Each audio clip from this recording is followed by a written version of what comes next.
Top 10 question for NTPC and group D. आइए पढ़ते हैं हम लोग मध्यकालीन भारत से टॉप 10 क्वेश्चन। तो पहला क्वेश्चन है, शेर शाह सूरी ने डैश से बने सिक्कों की शुरुआत की थी। ठीक है, तो ऑप्शन दिया हुआ है केवल चांदी और तांबा, केवल सोना और चांदी, केवल सोना चांदी और तांबा। ऑप्शन डी बोल रहा है सोना और तांबा। तो दोस्तों याद रखिए आप लोग कि शेर शाह सूरी ने जो थी वो तीनों तरह के सिक्के का प्रचलन चलाया था, जैसे कि सोना चांदी और तांबा। तो ऑप्शन नंबर हो जाएगा सी, आपका करेक्ट आंसर हो जाएगा। ठीक है, तो आंसर हो गया सी करेक्ट। नोट्स पे बोल रहा है, सिक्का पहली बार शेर शाह सूरी ने 1540 और 1545 के बीच भारत के अपने शासन के दौरान पेश किया था। उन्होंने सोने चांदी और तांबे के सिक्के की शुरुआत की थी। नेक्स्ट आ जाते हैं हम लोग, सन 1576 में निम्नलिखित में से किस युद्ध के लिए प्रसिद्ध है। ठीक है, तो आप लोग जानते हैं सन 1576 आप लोगों ने बहुत बार पढ़ा होगा। सन 1576 निम्नलिखित में से किस युद्ध के लिए प्रसिद्ध है। तो ऑप्शन है तालीकोटा का युद्ध, हल्दी घाटी का युद्ध, गागरोन का युद्ध या खड़गांव का युद्ध। ठीक है, तो इसका आंसर हो जाएगा बी, हल्दी घाटी का युद्ध। 1576 में ही आप लोग को पता है कि हल्दी घाटी का युद्ध हुआ था। किसके किसके बीच हुआ था, तो आपको पता है कि राणा प्रताप के बीच और अकबर सेना के बीच ये युद्ध हुआ था। तो नोट्स पढ़ लेते हैं। हल्दी घाटी की लड़ाई 1576 में मेवाड़ के राणा महाराणा प्रताप और अकबर सेना के बीच हुआ था, जिसका नेतृत्व अकबर की तरफ से किन्होंने किया था, मान सिंह ने किया था, क्योंकि अकबर उस समय बहुत छोटे थे। यह अकबर के सरदार मान सिंह के लिए एक निर्णायक जीत थी। अबुल फजल ने इस युद्ध को खमनोर का युद्ध भी कहा है। ठीक है, अबुल फजल ने इस युद्ध को खमनोर का युद्ध भी कहा है। नेक्स्ट, निम्नलिखित में से किस मुगल शासक ने सती प्रथा के विरुद्ध कदम उठाए थे। आपको याद होगा शायद दोस्तों कि मुगल शासक, पहला कोई मुगल शासक था जिन्होंने सती प्रथा के विरुद्ध कदम उठाया था। वो भी कब, जब उसकी पत्नी के चचेरी बहन दमयंती के साथ ये घटना हो जाती है। तो इसका आंसर हो जाएगा ऑप्शन बी, अकबर। ठीक है, अकबर ही एक ऐसा राजा था जिसने सती प्रथा के विरुद्ध क्या किया था, सती प्रथा के विरुद्ध आवाज़ उठाई थी। तो आंसर हो जाएगा अकबर। ठीक है, क्या आंसर हो जाएगा, अकबर।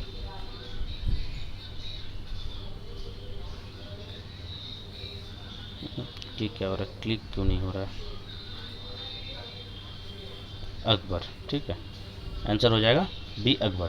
ठीक है, मुगल बादशाह अकबर सती प्रथा के खिलाफ थे। उन्होंने सती होने की अनुमति तभी दी थी जब पत्नी स्वेच्छा से इसका पालन करना चाहती थी। ठीक है, यानी कि आप सती तभी हो सकती हैं जब आपको कोई मतलब जोर जबरदस्ती ना करे कि जाओ अपने पति के साथ चिता में तुम भी लेट जाओ। अगर तुम्हारा खुद से स्वेच्छा से तुम्हें मरने का शौक़ है या फिर चिता में लेटने का शौक़ है, तभी तुम सती हो सकती हो। क्योंकि अकबर ने क्या किया था, इस प्रथा का रोक लगा दिया था। कब, जब अपनी पत्नी की चचेरी बहन रानी दमयंती के साथ ये घटना हो गई थी, तब उन्होंने जबरन क्या किया था, सती प्रथा पर रोक लगा दिया था। नेक्स्ट क्वेश्चन है, वेदों का एक बहुत ही महत्वपूर्ण टीकाकार सयाना निम्नलिखित में से किस में फला फूला। ठीक है, एक बहुत ही बड़े टिप्पणीकार हुए थे और बहुत विद्वान थे जिनका नाम था सयाना। वे बोल रहे हुए किस साम्राज्य या किस वंश में फले फूले थे। तो ऑप्शन है होयसाला साम्राज्य, काकतीय वंश, विजयनगर साम्राज्य या पंडियन साम्राज्य। तो इसका सही आंसर हो जाएगा सी, विजयनगर साम्राज्य। टिप्पणी में क्या बोल रहा है, सयाना संस्कृत मीमांसा के विद्वान थे। सयाना जो थे वो क्या थे, संस्कृत मीमांसा के विद्वान थे। वह कर्नाटक के दक्षिण भारत में विजयनगर साम्राज्य में थे। वेदों पर एक प्रभावशाली टिप्पणीकार व राजा बुक्का राय प्रथम और उनके उत्तराधिकारी हरिराय द्वितीय के अधीन थे।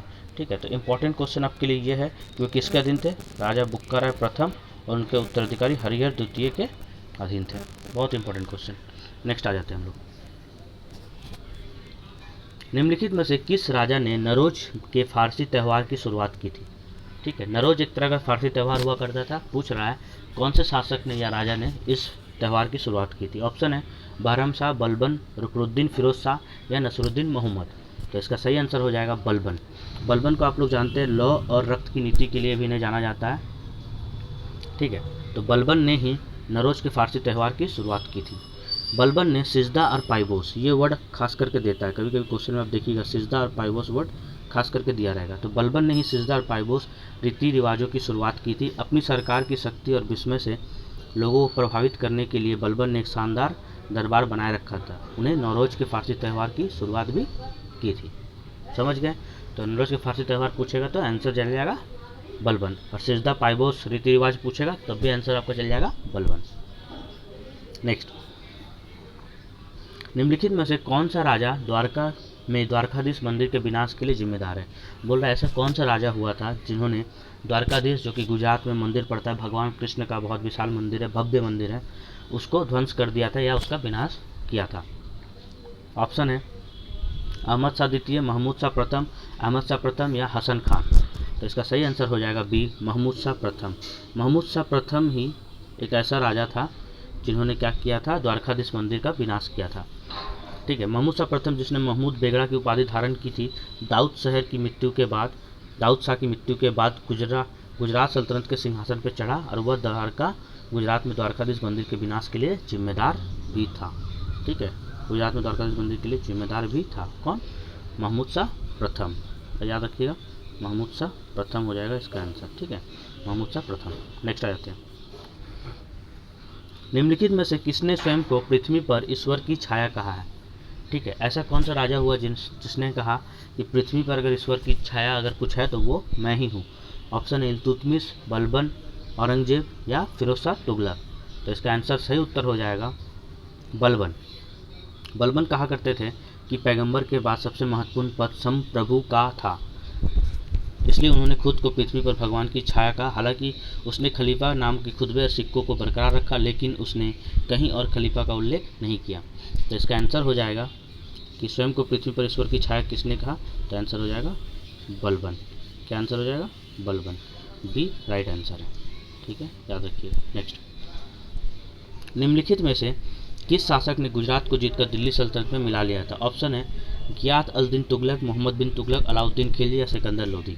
बोल रहे गुजरात को जीतकर दिल्ली सल्तनत में किसने मिला लिया था। तो आपको पता होना चाहिए दिल्ली सल्तनत पे पांच साम्राज्यों ने राज किया है। कौन कौन? गुलाम वंश, खिलजी वंश, तुगलक वंश, सैयद वंश और लोधी वंश। ठीक है, तो ये इसका आंसर हो जाएगा कि गुजरात को जीतकर दिल्ली सल्तनत में किसने मिला लिया था। तो अलाउद्दीन खिलजी ने, जो कि खिलजी वंश का था। तो ऑप्शन सी आपका सही हो जाएगा। ठीक है, खिलजी वंश, अलाउद्दीन खिलजी, याद रखिएगा अलाउद्दीन खिलजी को। ठीक है, चलिए, अलाउद्दीन खिलजी।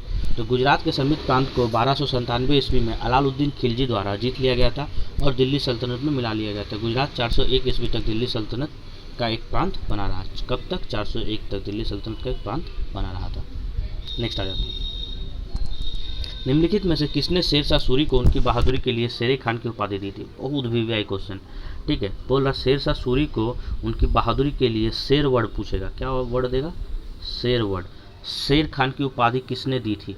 तो इसका आंसर हो जाएगा बी, बहार खान लोहानी ने। ठीक है, बहार खान लोहानी कौन थे तो आपको बताते हैं। शेर शाह सूरी हसन खान के पुत्र थे। ठीक है, यानी कि शेर शाह सूरी के पिता कौन थे? हसन खान, जो दक्षिणी बिहार के जौनपुर में सासाराम के जागीरदार थे। आप लोग सोचिएगा जौनपुर तो यूपी में है, उस टाइम कौन था? बिहार के दक्षिणी हिस्सा में जौनपुर प्रांत पड़ता था, तो जौनपुर के सासाराम में जागीरदार थे। शेर शाह सूरी ने बहार खान लोहानी नाम के बिहार के अफगान गवर्नर के अधीन सेवा की थी। ठीक है, जिन्होंने उन्हें शेर खान की उपाधि दी क्योंकि उन्होंने एक बाघ को मार डाला था।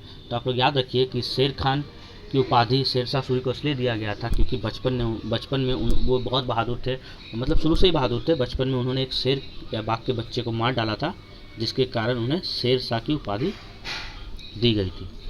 ठीक है, याद रखिएगा। नेक्स्ट क्वेश्चन, यूसुफ आदिल खान ने आदिल शाही सल्तनत की स्थापना के लिए निम्नलिखित में से किस वर्ष में स्वतंत्रता की घोषणा की थी। ऑप्शन है 1289, 1389, 1489, 1496।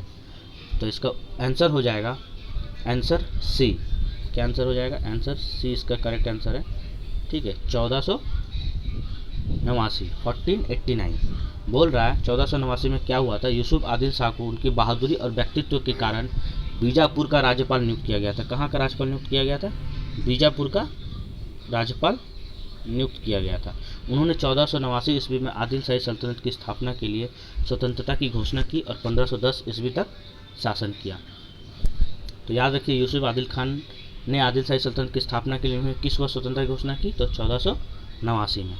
ठीक है, और उससे इम्पोर्टेंट फैक्ट जो है मैंने आपको बता दिया कि बहादुर व्यक्तित्व के लिए बीजापुर के वे राज्यपाल नियुक्त हुए थे और 1489 ईस्वी में आदिल शाह सल्तनत की स्थापना और स्वतंत्रता की घोषणा भी उन्होंने की थी और 1510 ईस्वी तक वहाँ पर वे शासन किए थे। तो दोस्तों टॉप 10 क्वेश्चन खत्म हो गया। होप आप सभी को अच्छा लगा होगा। थैंक यू, धन्यवाद।